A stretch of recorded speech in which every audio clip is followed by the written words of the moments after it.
প্রিয় বন্ধুসকল, ভিডিও থাম্বনেলটো চাই আপোনালোকে নিশ্চয় বুজি পাইছে আজি কি বিষয় লৈ আলোচনা কৰিম। তো যি কি নহওক, এজনী মোৰ ফাৰ্মৰ এটা ফেমেল ছাগলী হয় আৰু ছাগলীজনী ৰাতিপুৱা ঘৰৰ পৰা এৰাল দি তাৰ চিংটনটো চাই বুজিলোঁ যে আজি পোৱালি দিব। তাৰ কাৰণে ছাগলীটো আজি বান্ধি ৰাখিছোঁ আৰু এই ছাগলীজনীৰ পৰা এইবেলি মই দুটা পোৱালি পালোঁ, দুটা মতা পোৱালি, ক্ৰছ পোৱালি হয়।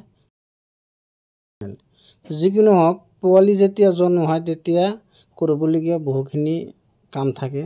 তাৰ ভিতৰত প্ৰথমত হ'ল পোৱালি জন্ম হোৱাৰ পিছতেই পোৱালিৰ গাত যিবিলাক লেতেৰা নোংৰা থাকে সেইবিলাক চাফ চিকুণ কৰি চুটি কাপোৰেৰে গাটো মুচি দিব লাগে আৰু নাকত আৰু মুখত আৰু কাণত ফুক দিব লাগে।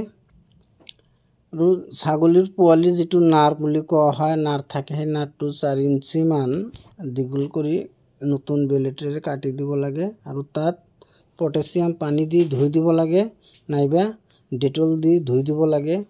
আৰু মাকৰ যিটো গাখীৰৰ ওলান বুলি কোৱা হয়, তাত যিবিলাক নোংৰা লাগি থাকে সেইখিনি গৰম পানীৰে ভালকৈ ধুই তাৰপিছত সেই মাকৰ গাখীৰ খুৱাব লাগে পোৱালিবিলাকক। সেইবিলাক কৰিলেই পোৱালিবিলাক বহুকেইটা বেমাৰৰ পৰা হাত সাৰিল। এইখিনি আপোনালোকে কৰিব। তাৰপিছত মাকৰ গাখীৰৰ যিটো হাল গাখীৰ বুলি কোৱা হয়, সেইখিনি কিন্তু পোৱালিক খুৱাই দিব লাগে। তাত প্ৰচুৰ পৰিমাণে ভিটামিন থাকে আৰু সেইখিনি পোৱালিয়ে খালে তাৎক্ষণিকভাৱে পোৱালিবিলাক শকত হয়, ভৰিত শক্তি পায়। তো আজি ভিডিঅ' আৰু দীঘলীয়া নকৰোঁ।